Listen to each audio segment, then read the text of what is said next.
I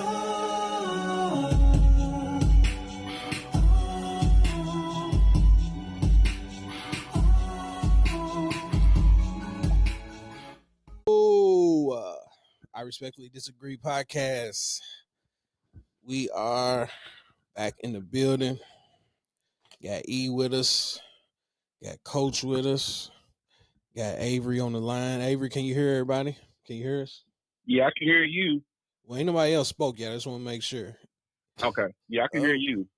E, go ahead and say something. What's up, bro? Sure. Yo, I can hear E. All right. What up, Waldo? I hear Coach.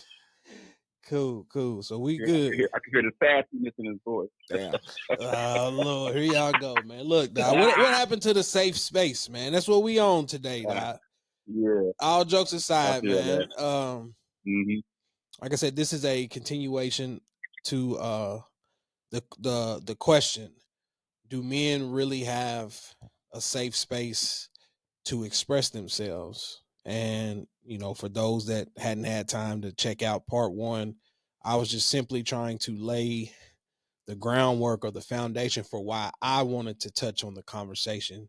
It wasn't necessarily from a personal perspective or me trying to get my emotions out. It was just simply looking at all the things that's going on around the world today and how men are, in my opinion, negatively impacted when it comes down to just simply being able to open up or express things that's going on in their life, and the world comes crashing down trying to make men feel bad. And like I said, I made the post and several people commented on my social media page and said that they wanted to chime in. So we here tonight. Like I said, the fellas pulled up, and all I ask is that at the end of the day, we have a serious conversation. Like, in my opinion, something of this magnitude, you're dealing with the holidays, wintertime, you know what I'm saying? A lot of time, depression and stuff kicks in. People are mixed emotions, sickness, death in the family, financial issues surrounding the holidays, all kinds of things. So the floor is y'all's, man. Let's talk. Whoever wants to open up first, feel free. Like I said, tonight is a safe space, fellas. Let's have it. All right, I'll go first. Well, when you originally asked the question, my response was no. So then I thought about it, that was a couple of days ago. So I've had a chance to think and, whatever. Then I had to ask myself, honestly, I have. It's just the fact of me not wanting to open up and express whatever was going on for whatever reason, whether I was feeling, ashamed at the moment or overwhelmed or whatever reason, I chose not to speak up. I think that when I stopped and really thought about it, it was on me not using the spaces that were there available to me, and so I kind of changed my answer. So it's like I think that I have had spaces to where I am safe. I just haven't used them because I didn't want to open up or whatever issue I had at the time. So let me ask you this. With that being said, do you feel like sometimes that has something to do with our upbringing as to why we're reserved, or you're cautious of who it is that you open up to? Everybody's like, "Hey, bro, I'm always there for you." Like, to me, that's the common thing to say, but it's like, are they really there for you? Yeah, and it's a combination of both. You do, like I said, I think I mentioned it on your post. You do have to have a mentor or or some brothers or some friends to where you feel comfortable at, to where you can be like, "Hey, bro, this is what I'm going through." Especially as we get older, because now that we're older, it's not just I'm dealing with this, I'm dealing with that. Now I'm dealing with issues. As a father, as a leader, as a so Mhm. like now the stuff that I'm dealing with, it doesn't just affect me. Everything that affects me, affects everybody I love, and so so now I first off, I had to realize that, I had to start opening up, and I didn't realize that until until I hit rock bottom, and I had to go to therapy and things of that sort. So, my therapist helped me, get to the point to where, I have to open up because, I was blowing up at everybody. Right. But, I think that, like you said, it's a stigma, when we were raised coming up, in the 80s and the 90s and the early 2000s, it was, just man up, tough up, shut up, don't cry, don't this, don't that. And as we get older, we try to realize that, hold up, daddy didn't cry, but daddy was also dead at 45 from a heart attack. Right. Uncle never said nothing, but uncle stroked out and was gone by 55. So, Yep. I think that, as we started to see that, we had to stop and realize that, hey, holding everything in, it only hurts yourself, because after so much, that heart can only take so much. So Yeah. I think that's when as we got older, we started to see some of our mentors and our elders go out that route. We're like, hey man, we got to start making changes, because I'm not trying to go out like that.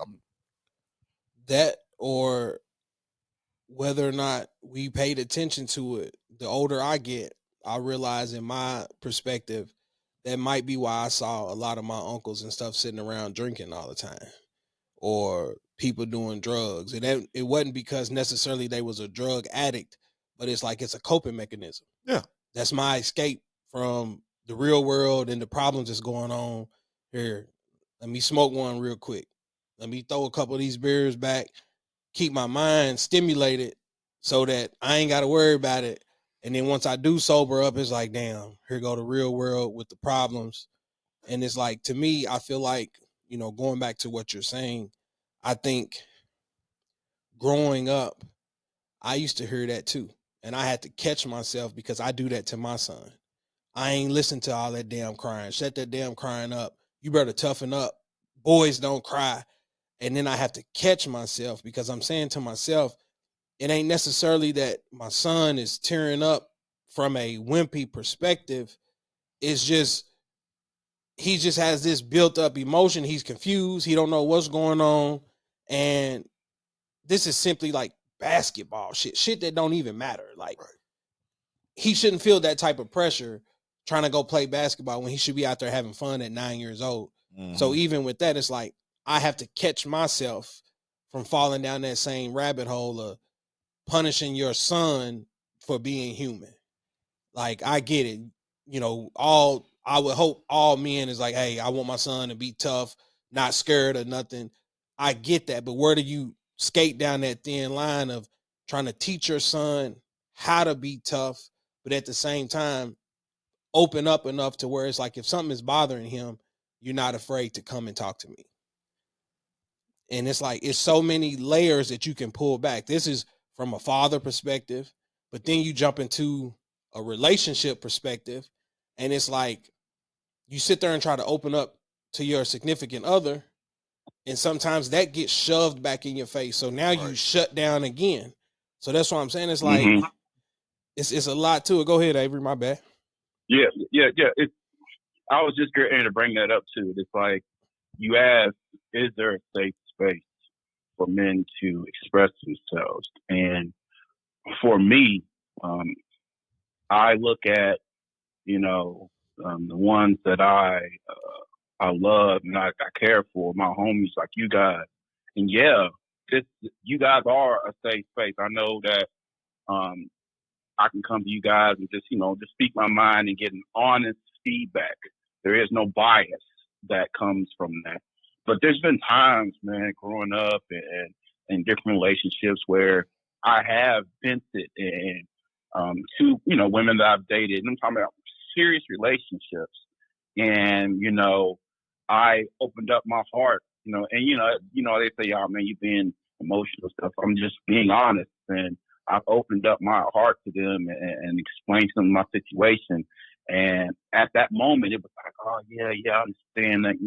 I got you. And then when the chips are down, and they throw that right back in your face. You know what I'm saying? It's like they use that against you, and that makes you, more reluctant to open up and allow people in your life, because it's like, every time that you you open up to someone, you introduce this side of you to someone, it feels like they're going to use this against you at one point. It just makes you not want even to discuss that. It makes you want to basically not get close to people. And I feel like that's possibly a reason why, and this is just based on like relationship wise, that, I've been single so long. It's like, man, I don't even trust people right now. You know what I'm saying? It's Yeah. rough out here. And as a man, as a black man, especially, we get labeled all these different type of, you got to man up, you got to do all this, the stigma behind that. And like what Coach was saying, it is imperative. It's important. You have to seek therapy, man, because I'll be honest, there's been times where, and it's just as like work related and things like that, where the stress of life has been so much, man. It feels like you just want to explode, and I've had to catch myself before I say something that could really potentially harm myself and what I've done, the career I've built. And it does get a little rough, but I will say that just being able to talk with y'all, hanging out with y'all, shooting and shit. Like I know me and Coach, he calls me Waldo, and I originally took offense to that, but honestly, it's one of those things where, man, it comes at the end of the day, it does come from a place of love. He ain't saying that to be malicious. That's just his nickname for me, and we joke and play. And we have that type of relationship. Same with you, Adrian, same with you, E. We have that type of relationship, and I think that's something that that needs to be said. It's just, it does get a little rough out here for us. Absolutely. You quiet over E. What you got, man? What you got? I mean, with me, it boils down to like I gotta trust you first and foremost to open up to you. That's the key. I gotta trust you, and it's like what Avery said though. Like a lot of people use that as a weapon against you if you vent to them. You know what I'm saying? Like with me, you know what I'm saying? You've been knowing me for a while. Been knowing Coach since the Broncos. I met Avery through you and whatnot. You know what I'm saying? Like I open up, but I don't open up at the same time. There's really like only 2 or 3 people that I open up to outside of my family. You know what I'm saying? That's my homie Nina and my lady Ashley. Okay. Only 2 for real. Because like they like know me. You know what I'm saying? And you know what I'm saying? This is just, I'm just big on that trust factor or whatnot. Cause I don't want to talk to you. And then it's more so like, can you relate to what I'm going through? That's big, right? That there. Can you relate to what I'm going through? Because I for one hate talking to people. Let me rephrase. I ain't gonna say hate. I despise talking to people about certain shit, and that's all you hear is I feel you, I understand. I know you don't.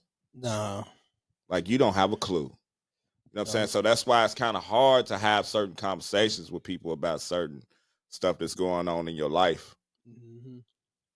For me, 2 things touching on what you're saying. It's like I have a problem and I don't mean to do it. Sometimes I have to catch myself.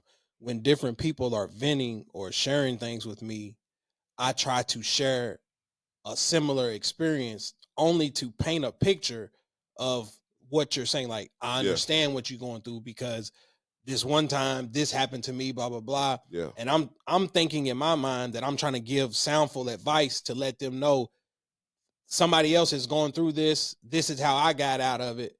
But then some people are like, damn, bro, why you always making it about you? Right. Yeah. That's the problem that I have. And it's like, also going back to what you're saying, I learned at an early age that I have to be mindful who I vent to. That part. Because you tell people stuff, and then a couple of weeks down the road, a little birdie come and circle back, and you hear what you said to somebody from a third party source, and now it's like, obviously I can't tell you nothing because all you're gonna do is go back and tell everybody what it is that I was doing. So that's why I was asking you, Coach, earlier. It's like, is our childhood a part of the problem too? Because we're conditioned to hold certain things in, and now we're getting into that point in life where it's like, maybe it is beneficial for me to go talk to a professional. Right. Because even if they do go out and say something, they don't know anybody that I know. So I'm not afraid of whatever I disclose coming back and Now it's in my inner circle, right, that I'm sitting on a couch somewhere pouring out all my feelings. But then that's still the issue, because is it really a safe space if we're fearful of us pouring ourselves out coming back to us? I mean, why should you be afraid of that? I mean, I think that like I had to get to a space like I don't care. Like I'll tell anybody. I've been to therapy many a times. The only reason I'm not right now is because I had to stop going when I had to get this when I bought my truck, and that was because don't get me wrong, therapy is expensive. It helps, but it's highly expensive. And so like I had to pause because I had to make a truck payment now, so that's where my money went to. But it's like, I was ashamed for a second because especially in the Black community, it's frowned upon. Oh, trust in the Lord. You don't got faith. I got faith, but also I got problems. Mm-hmm. And so, I need to talk to somebody, like you said, talking to you give me your perspective, what I mean? And you feel me and you're trying to relate to me, but I need to know I need to go to somebody that actually knows how to study the brain and know and how to, okay, this, on the surface, you might see this, but then when you actually talk to them, they let you know, well, you're like this because back in, when you were 7 years old, this happened and this, and that caused you to do this. And now this has become your habit because you're trying to protect yourself. And so I think that we have to get rid of the stigma that therapy is bad, because it's not. Mm-hmm. And so, but like you said, and then it's like, but like you said, it is from the childhood because, like you said, that was modeled to it, when all the family came over, all the girls, they all went upstairs and they talking relationships and life and this, that, and the other. All the fellas in the downstairs in the basement talking football. Yeah. And that's it, even though everybody knew that Uncle Tony and Aunt Ebony was fighting and breaking up, and Uncle Tony got a baby by Tanya down the street. Upstairs they talked about it, but downstairs nobody mentioned it. Not at all. And I think that, and I think it's like you said, so we were conditioned to, what goes on in the house stays in the house, and you better not say a word until we realize, but damn, that's really messed up, because some of the stuff is really messed up. But we need to discuss this so we stop repeating the patterns. Like you said, we all got boys, mm-hmm. And so like you said, cause when I remember when I was younger, I told my son, Windburns don't lose, because he wasn't losing. And then the first time he lost his mind because he doesn't remember. Well, I'm a loser. No, brother, you're not a loser, but you told me we don't lose. And it's like, yeah, it hurts, man. It hurts. DJ said church folks are the worst, especially the old school ones who don't believe in therapy. That's true. They are.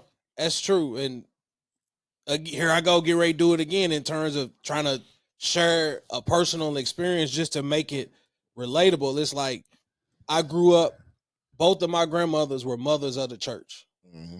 Every Sunday, faithfully, Sunday school, everything, all the afternoon programs, they was in church all day. So my grandmother, every Saturday, I'm pulling up in that driveway, I'm gonna blow the horn twice. If you're going to Sunday school, come out. I hear the horn blowing. I'm not going. I don't even have the courtesy to go to the window or go to the door and tell her I ain't going. I would just let her blow. And it was one of them things where my reservation for going to church was because I saw what everybody was doing Monday through Saturday. Right. And I'm saying to myself, I'm not finna go sit in this building when I know all these people that do the same things that I do. And then y'all look at me like I'm this bad person, or it was actually people that didn't want their kids around me. And I'm like, hell, I'm the straight A student. Right. I don't do drugs, don't do none of that. And I'm like, in my mind, I'm like, I'm watching y'all kids do everything that y'all painted this picture that I was doing. So I was always against it. I believe in Jesus. I've been baptized. I've done all of that. It's the actual people in the church that I had opposed to. Yeah. So I understand what he's saying. I get it. Yeah. I mean, so my dad is a minister. We like I said, we grew up in the church as well. When we did live with him, it was, hey, and we didn't have that choice. You're getting up, you're going to church, and that's what it is. Um, you would have thought that a place like that would have been the perfect safe space for individuals to for men to speak with someone and just have someone to vent to and listen, and hopefully they have some advice that will help you to relieve whatever issues you're having. But when you see dirt done by the same individuals who are supposed to be holier than thou, it's like it makes it so hard to even listen to what they have to say. You got a pastor that on Sundays that's his flock. That's his church. He's going to make sure that you feel like you belong there. But Monday through Saturday, he ain't living right. A lot of these people are not living right. And I'll tell a story, and it's happened. It's years ago, but there was a time where my brother had made a grave mistake, and it caused us to have to deal with some legal issues. I love that he's changed his life around, and I'm glad to see him looking and thriving. But there was a time where he had made a mistake, and it's like that individual came to our home and said, "Look, I have your back. We have your back. We're going to see you through this, yada yada yada." I ain't seen that man since. Not in my house, So it's like you give me that impression that everything's going to be all right, and you're going to do everything in your power to assist, and it's like that notion that this was supposed to be a place where you felt safe and felt protected, and you didn't think you were going to get judged by individuals who were in that position, and it was the complete opposite. And then you tackle on the fact that that man's doing his dirt. He's committing adultery and cheating on his wife and doing all the things that he's supposed he's not practicing what he's preaching, and that's just one of those spaces that you felt like it was supposed to be safe. It's really not. I don't care what I said, the church, and I struggle with my religion, and that's probably another reason why it's hard for me to open up in certain matters, just because I have that struggle inside me, and that's just one of those reasons. It's just, you would think that a place like this would be safe for us, and it's not. So with that being said, here's a good, I don't want to say intermission, but it's like, based on everything that all of us have said thus far, driving back to the original question, because it almost sounds like we don't have a safe space still. So it's like, how do we identify it without being reserved no matter where we go? Like, we're always having this fence up. And again, the people in the church are human. I'm going to view them just as human as I am. Everybody makes mistakes. I'm not going to tell them, oh, because you're the mother of the church and this and that you're not supposed to make mistakes, because that's not fair to them. But it's like, how do we walk into these situations, or how do we walk into our inner circle and be like, you know what? I'm really going through the blues right now. I want to sit down and talk to y'all about it, but I don't know if I really can. I mean, he said it best. I mean, it all boils down to trust. I mean, because we all are going through something, and we all are. We've all been there to where, we. It's just. I mean, it's you have to establish trust. Like, I like with me, I'll broach it. I'll mention, like you said, some of the stuff like some of the stuff is layers, and so I'll mention something surface, and if it's okay, if I see that I can go past level 1 or level 2, then I might open up a little bit. But if I say something and it is like, then I'm like, nah, okay, cool, it's safe to time or the place, and then and I'll just won't say nothing at all. And so, like you said, you have to have that trust with people. Like he said, it's he said, he mentioned 2 people. I'm like, yeah, too. It's like I have Yes, like I said outside of family because I consider y'all as family. Y'all part of that family tree. Outside of that, you know what I'm saying? Like me, like prime example. Remember when I hit you up when I was like, I'm getting divorced. Remember we had that conversation? Of course. Nobody knew about that outside of my family. I found out. Y'all found out because of the other party was on Facebook. I was like, damn, being reckless. Yeah. I straight hit you up. You know what I'm saying? But I ain't talked to nobody about that outside of my family. You, Avery. Avery, you know what I'm saying, was over in the island somewhere. As soon as he came back, you straight. First thing he said, you straight. Like I came back and seen all of his stuff. First thing he said, you straight, you good. You won't talk. You know what I'm saying? And y'all respected it when I said I don't want to talk about it. Right. Because there was nothing to talk about. Right. Yeah. And we left it alone. And even with that, something of that magnitude, when you did call, I'm saying to myself, for somebody to even trust me with that type of information, that's a respect thing. Yeah. And that's why I say to you, it's like some people, going back to what you're saying, you had to earn that. Hell yeah. Because soon as you get off the phone, I call this person, call that person, go do this and do that. And it's like, come on, bro. That's a dangerous game. That goes back to the church thing. You know what I'm saying? Like, they talk worse than people on the outside. Soon as you talk to them about something, 80% of the church know what's going on.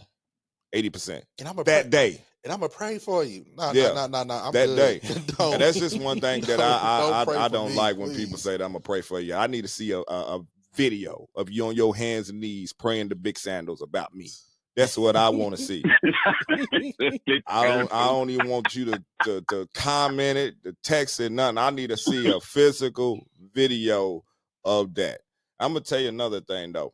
It's like, why us men? This is another thing that we talked about. It's like, are we not human or some shit? Are we not supposed to go through stuff? It's wild. Society has brainwashed the world into making men feel that way. Yeah. Like I don't get it, man. And people be wondering why come like we go early. Yeah. Because we have so much on our heart, on our mind. Like the heart can only take so much. Yeah. Right. And then it's like we have to perform. It's like don't get me wrong. Like my kids got great mothers. But I'm at wall. And if that wall break down, my kids is exposed. And I'd be damned if I let them down. And so it's like you said, I mean, just the everyday pressure of I gotta protect. And and like you said, and it's also like, so we can't we can't break down. Yeah.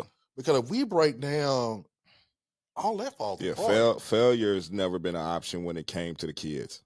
That's one thing that I refuse to let happen. I won't fail them. Right, because like I mean, this is stereotypical. I'm gonna say it because like if mama messes up, mama can go back to mama. Mama can go to auntie. Mama can get help from other places. When daddy break down, who can we go to? It's rough. And I'm telling you, bro, I look, I'm doing it again and I hate it. I've hit rock bottom several times in life. I have a knack of, again, just letting the outside world think that life is still going normal. Everything is fine, is dandy. And I didn't have anybody that I can pick up the phone and say, look, I'm in a very serious bind. Financially, I need to do this, and that. I don't have anybody that I feel like I can call on. So now I'm having to depend on myself. And like you're saying, I can't let life beat my ass, because if I lose that battle, everything around me crumbles. And that's what makes it 10 times harder as a man, because you have all that pressure of the world. Like you said, I'm the wall, I'm the protection, I'm the provider. I have to do all of these things and transforming the conversation. That's why I feel like sometimes talking to a significant other or talking to a female they don't necessarily understand because they can't relate to what that Right. pressure feels like. Going back to what you're just saying, like if something happens, oh, me and the kids, we got evicted. Somebody's gonna open the door Right. because Yeah. they got kids with them. Yep. Mhm. We ain't gonna let you and these kids be out here. But if a man falls hard, now I gotta sleep in my car. We I gotta, gotta. we like, gotta figure it out. Man, it's rough, man. and it Gotta is. figure it out. And it's funny because that's actually happened. It is like, when me and my oldest, her mom, when we broke up, and because of pride, wouldn't let me come home. I slept in my car. Mm. And it was pride because luckily now that I'm on the other side of my struggles, and don't get me wrong, I'm nowhere close to being fixed, but now that I understand that this is a process, and I don't feel bad in saying that I'm messed up and I need help, I realized that I had people that I could have turned to, but I didn't because I was too prideful. I was The fear of asking for help. of asking for help, and so instead of asking, "Hey, bro, can I crash on your couch?" Screw it. I just go find a white couch or a McDonald's, lock my doors, get on the blanket, go sleep, wake up in the next day, hit the Y, shower real quick, go to work like nothing was wrong. And the mental space of all of that. And that's why still sticking with being able to talk to significant others, because I've been in relationships similar to what you were saying, Avery. It's like you go through these hardships, you thinking that you got a companion and that you're taking some of this pressure off of yourself, and you talking to them, and the first argument or the first anything that come up, they gonna ball it all up, man, and throw it at you. Man, they take word for word notes. We talking about low blows. They can tell you exactly what you said, every word in your this and your that and your step in your car, nigga. It's like, damn. Yeah, low blows. I told you that because I wanted to. And you're supposed to be somebody I can trust, and this and that. And it's like, bro, like again, there's the $1 million question: do we really have a safe space? It's hard. If we do, the percentage is real low. Right. Like I said, it's real low. That's what I said. I mean, it's like we're lucky to where we can relate because like you said, you're a dad, I'm a dad, and so and I ain't exclude you, Avery, because you one of us too. You little bruh, but it's like I can comfortably sit on the couch and be like, hey, bruh, I don't want to go home today, man. And you be like, I feel you. Because there's days like that. We've all sat in our car at work and we're like, I'm just I don't even want to hear this shit. I'm not moving. I went through that, dude, for like a year and a half, 2 years. Where like my coping space was work. Yep. Like it got to that point to where like I was happy being at work. And you know how a lot of people hate going to work. Yeah. As soon as I punch that clock, closer and closer I get to the house. I'm like, man, fuck. I do not want to go here. Like I've been like that a lot. Like I've always like, it's been times where like I'd be like, shit, I do got mom's keys. Look at the house keys. Mom's keys is looking like shit. That's the route.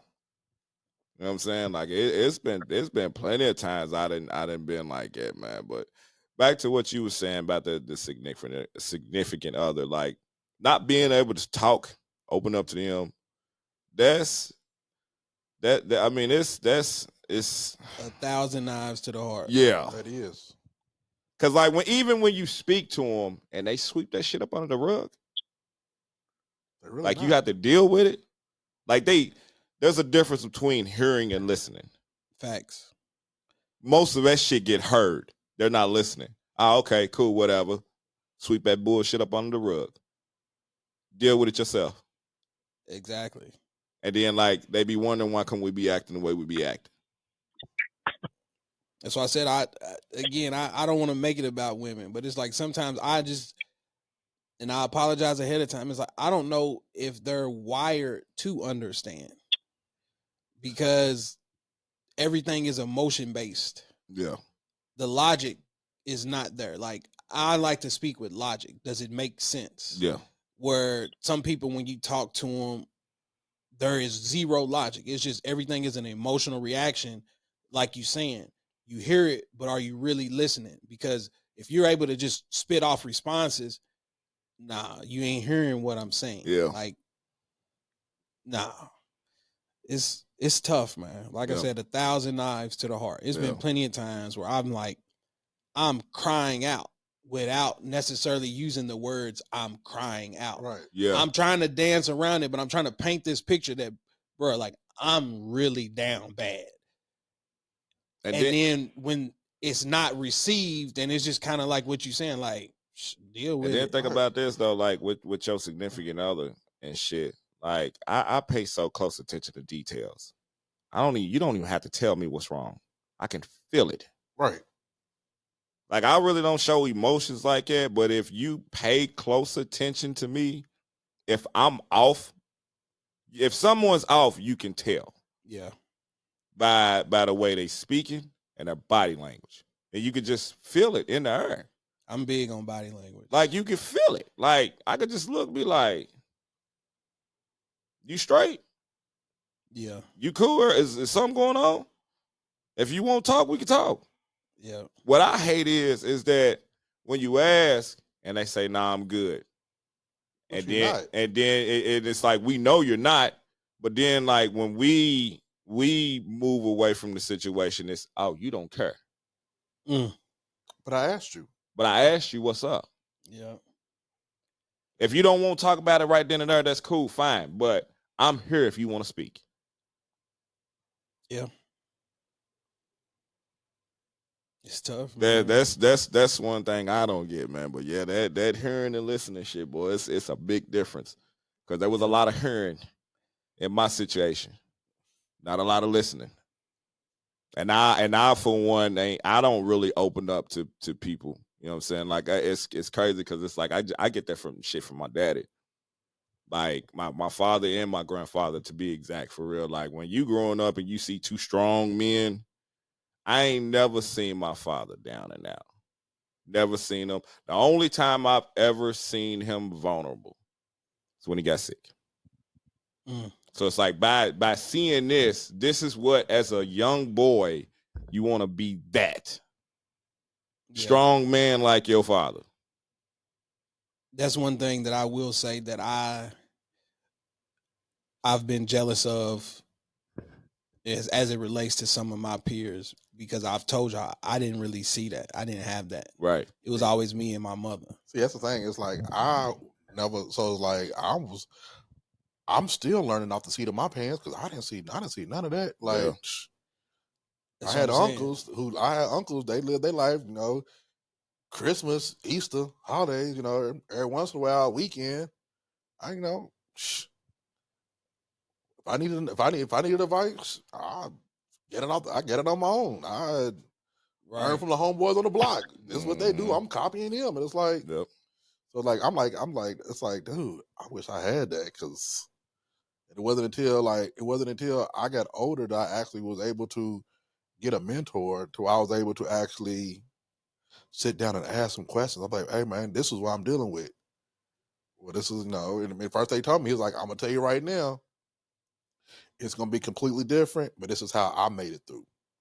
And so it's like, and I was in my 20s, so I found that out. So my whole 25 above was a wash until I finally sat down and he was able to talk me through. And like even now, like sometimes I just call him like, hey man, cause like my kids is older now. It's like, I got one in college, I got one, with a baby, and then I got my two teenagers.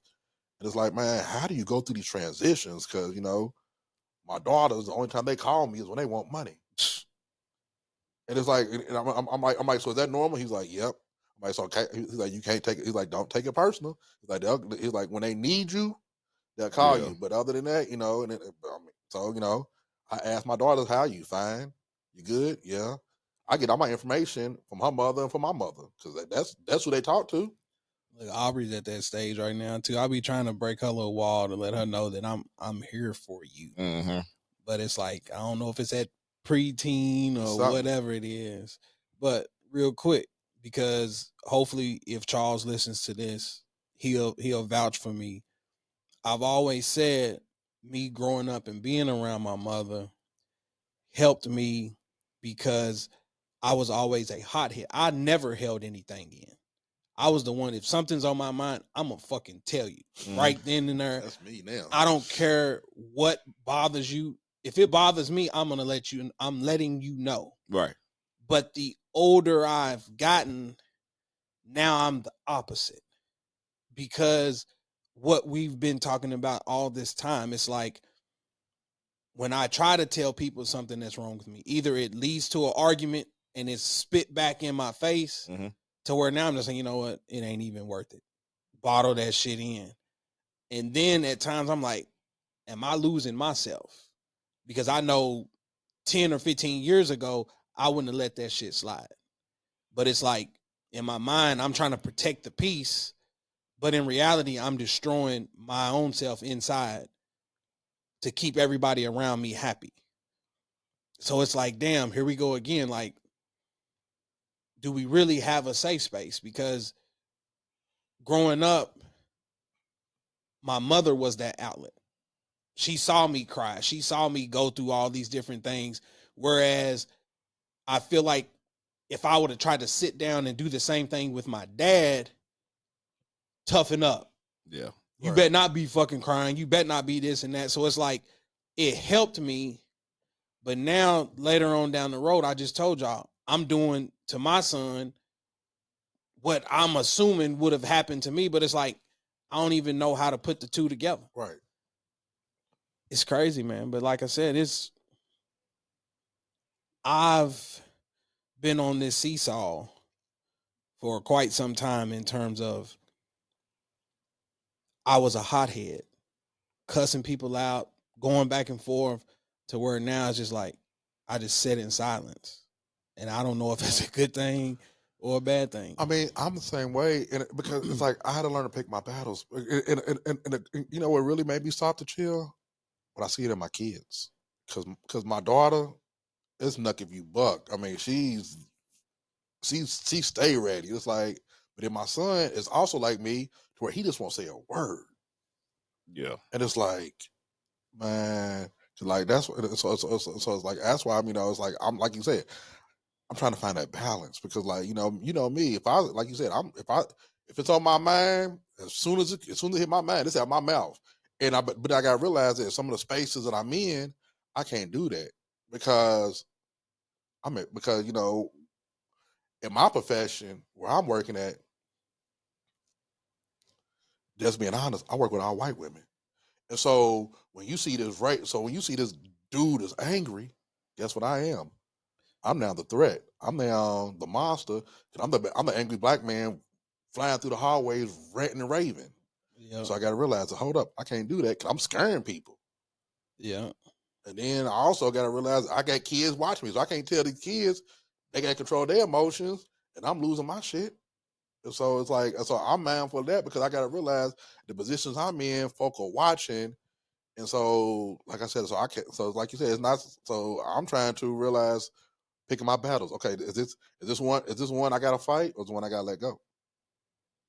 Yeah. Because I might be right. But me being right and expressing it in a way that I'm thinking is gonna get the problem solved might scare somebody or might cause a whole lot more issues. And so, like you said, something won the battle, but you'll lose the war in the end. Yeah. Mm-hmm. Facts. I feel like it's just so unhealthy. Bottle that shit in, man. It is. And, you know, I think as men, especially black men, we got to do better. You know, we got to, what did Marshawn Lynch say? You know, protect our children. You know, we got to, protect our mind, protect our body, protect our chickens, basically. And it's one of those things where we have to, in order for us to be successful, in order for us to be the leader in the household, the provider, the wall that you said, we have to put ourselves first. It's important because, if we allow this feelings that we have to just, go unchecked, man, the consequences can be dire, man. And, it's a lot, but we have to own up to the fact that, we don't have all the answers. We are not right 100% of the time. And also, it is completely okay to not be okay. And, we just have to accept that first, then make sure that we are doing whatever in our power to, rectify that. So we can be that one, that provider, that leader, that wall for our household, for our spouses, for our kids, our family, all that stuff. And we got to do better. I agree there. E, you got anything you want to chime in real quick? Like I said, we are all saying all the same things, and it's like initially in my mind, I'm like, this is how I want the conversation to go. But that's what I love about this setting is like, I ain't coached y'all on this is what we gonna talk about. This is that. There's no notes. There's no nothing. We just in here. It's always a freestyle. We just talking. Like, yeah, I mean, I didn't pretty much say what I needed to say.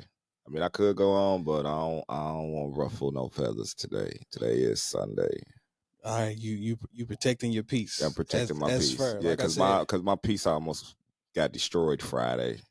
Uh-oh. Yeah, and this is growth. That's what it's about. It's growth. That's what it's all about. Because I could have went off Friday and yesterday actually, but I chose not to. Protecting your peace. Protecting my peace. That's what it's all about. Yep. So, in terms of solutions, like I think you just said it, Avery. We don't have all the answers. Coach, I heard you say, you were seeing the therapist, and it's like, what are some of the other remedies that we can have? Of course, we already established figuring out who it is that you can trust and building that circle and trying your best to make sure everybody within this circle fulfills those check boxes in terms of these are the people that I want around me, because I know not only are they going to help uplift me in my time of need, but we're going to be there to build and uplift each other. Like it's a yin and a yang. Like we're going to bounce back off of each other. That's why I've always gave props to Dante and Chris and them, because when I met them, I was at UK. They already had this inner circle tightly knit. And then you fast forward, now they're all grown and they're still tightly knit, bouncing, career goals and things like that. Those are the conversations that they have. Right. And I'm saying to myself, I had never seen that before. All we was talking about was getting drunk and girls and this and that. It was never anything that was going to help prepare us later on in life. Right. So now that I'm older, we're fathers. These are the people that you want to surround yourself with. Like, who's helping me be a better me later in life? Right. Like, I don't want to be the old Adrian that's sitting around drinking, doing all this stupid shit. Like, nah, bro. Like, I got a family now. Like, what's preparing me for life after 40? I'm going to be 40 next year, bro. Like, what's next? So what are some of the solutions? Of course, it ain't an easy answer. DJ ain't right. Uh-oh. Leave me alone, bro. What happened? What'd he say? What'd he say? He said, F them, ruffle they feathers. See, I'm over shaking. It's a safe space. We said it's a safe space, bro. Like, that, at the end of the day, again, I tell people, I'm not using this podcast to try to provide entertainment for the world. I hope people listen to it, but I'm not going to be on here gaslighting you, edging you to let it out there, so we can try to get some more views. And then like nah, bro, like you said right now, you don't want to get into that space, then don't do it. Nah, I'm cool, man. I ain't fucking with DJ, man. He on that bullshit right now, man. But yeah, man, like I like I said before, trust is big with me. Trust, and can you relate? That's trust and relate. Can you relate to anything that I'm going through? Because I wouldn't feel comfortable you talking to me about something that I have no clue what you're talking about. Right. Because now I'm cheating you just as well as me. Yeah. I got the ear for you to listen. I'll listen to you. But it's like my response ain't gonna be like, what you really want me to say? Yeah. Because it's gonna be like some BS if I say some shit. I think in a time like that, sometimes it's just, hey, bro, I just need to let it out. Like, Yeah. cause we talked about how, sometimes, hold it in. Sometimes it's like, hey, bro, I just need you here just to chill. Yeah.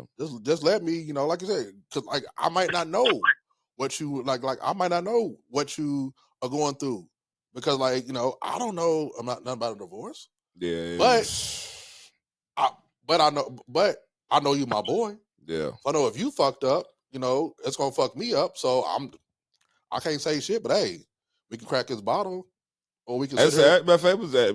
You said that actually. Yeah. Like, we're gonna get that bottle cracking. You did tell me that. But that, you know what I'm saying? That, and like I said, it's cool.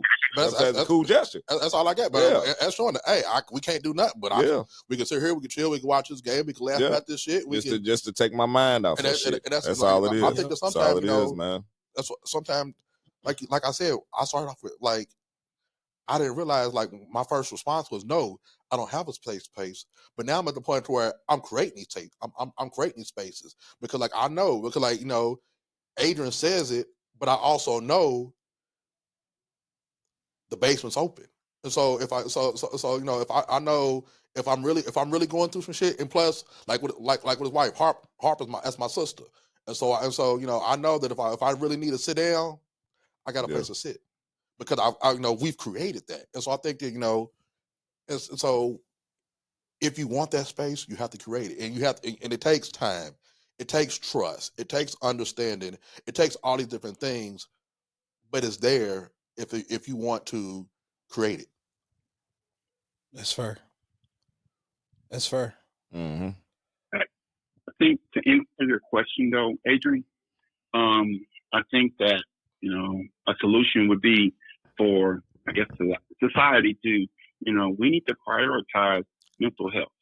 And I say that with the notion of we need to be teaching about this at a very young age, from the time that, we're kids all the way up into, through high school. We should have classes that just, basically come out and try to teach us how to approach certain things, how to make sure that we are protecting our peace. And that's just something that I thought would be a good idea. I agree wholeheartedly, and I promise I'm not finna go off on no tangent or nothing. We're gonna try to keep this around an hour. Yes, teaching people about mental health is very important, but what I don't like about our community specifically is how all of our media and things are geared towards trauma and negativity. Mm-hmm. As you growing up, we had World Star, now it's the Shade Room, it's TMZ, and all it does is teach us about trauma and mental health aspects and this and that. I don't know if y'all saw today this whole thing with Cardi B right now. I seen it. She's online in front of a camera having a meltdown for the whole world. And it's like, we can sit down in a classroom and talk about mental health all day long. But if we're constantly being force fed all the world's trauma and everybody can relate to what she's going through, then are we really helping each other? I feel like if we are able to get rid of that type of shit, like, there's never any news about black families thriving and this and like it's always breakups, fights. This person is beefing online, that person is beefing online, and we're so drawn to that, like flies to shit, excuse my language, to where that's all we consume. So from a mental space, we don't know anything other than betrayal, arguing, fighting, bickering. So we can learn about all the mental health that we want to. I feel like, in my opinion, the biggest thing is seeing change behavior. Right. If these kids aren't constantly seeing fight videos and shit all day, then they wouldn't go to school and try to replicate everything that they watch on their phones. Facts. So like I said, I didn't mean to go off on no tangent, but it's like it has to go hand in hand. We can teach all the mental health that we want to, but if all these young minds consume is fight videos, twerk videos, and everything else, then they're just going to go out and copy everything that they see. We have to change everything from top to bottom to help create these safe spaces, protect your mental health and things like that. Showing these kids stable homes, showing these kids what a healthy family actually looks like. It matters, in my opinion. It all matters. So, in closing, man, like, this is part 2. I'm gonna reach out to Donnie down in Texas. The guy from the Thing About Us podcast reached out, Willie. He said he wanted to be on here. So we're gonna continue to get different men's perspective. Women, if any ladies is on your live over there, if y'all want to chime in to see what it is that y'all want to offer as a solution to help, because y'all hear what is being said. Men are talking about being able to sit down and open up without being judged or without being called sassy and everything like that. Like, that's another issue. Men have emotions, but shit, you can't say it to a woman without her looking at you from a feminine perspective now. The moment you say that shit or do anything, it's you don't care. It's crazy. It's the end of the world. You don't care. It's crazy, bro. It's crazy. So this is part 2. Unless y'all got something else y'all want to chime. Avery, appreciate you calling in, man, being on the line. Yeah, no problem. No problem, man. I appreciate that. I appreciate, being able to get some shit off my mind. Just, after the last couple of days, this was needed. For everybody, bro. Like I said, it's been a long week in more ways than one. DJ said you was right. That's why the black community is last in almost every category possible, but leads in incarnation. It's true. It's wild, bro. And so I'm like, it all ties in my opinion. Again, you can't paint a perfect world. It don't exist. A perfect world don't exist. But I'm saying that we have to be able to provide those examples to help change some of the narratives. And it's like, how are we going to help these kids if we're not trying to get them to change behavior by showing them change behavior? Like, it just don't work. But anywho, man, y'all know the routine, man. Hit the like, share, subscribe. If you're not already subscribed to the channel, man, hit that button, bro. Hit the thumbs up, comment, man. Engage with the channel. Like, don't come to all my Facebook posts and flood the Facebook, bro. Have the same conversation on the YouTube channel. Yeah. Like, that changes a lot of the algorithms and it starts bringing different traffic to the channel. That's the only thing that I'm asking for, to try to help grow the podcast. So again, y'all know the routine. Question, in y'all opinion, what should be the number one safe space? Mom, wife, or your boys? That is a good question. Ooh, great question. Hold on, we ain't off here yet. I'm going to say your wife should be first. I mean, we know, because this is, the whole biblical thing. When you get married, wife, all this other stuff. You would think that it would be your wife first. She got to be number one because that's who you with every day. you should be able to talk to and open up to your spouse without any issues. I would believe second would be your mom. It's either one or two, mom or wife, one or two. But wife should be one. I mean, wife should be one, but the fact that but like we keep talking about, who can relate to it the most? Your boys. Well, let me say this. I'm gonna say this. I didn't mean cut you off. I don't think it's the wrong It answer. really depends on what it's about. Too. Exactly. I was about to say that. What Okay. you're talking about.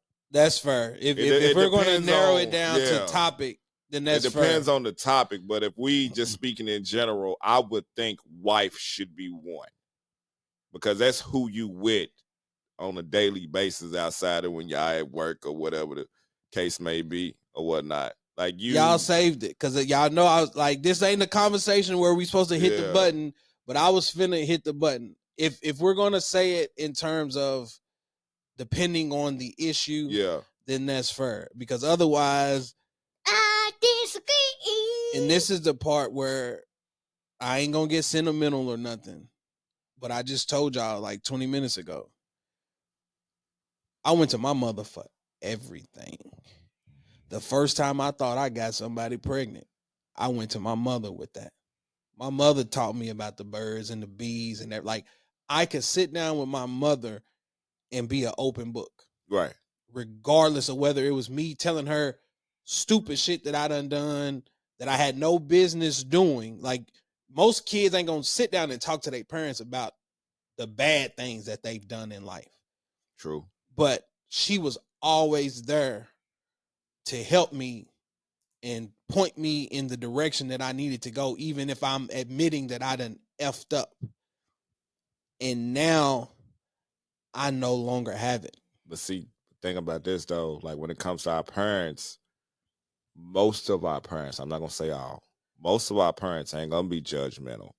Most of our parents is gonna, you know what I'm saying, they gonna tell us like what it is. Right. Like regardless if you doing good or what you doing, they not gonna sugarcoat nothing. That's how my daddy was.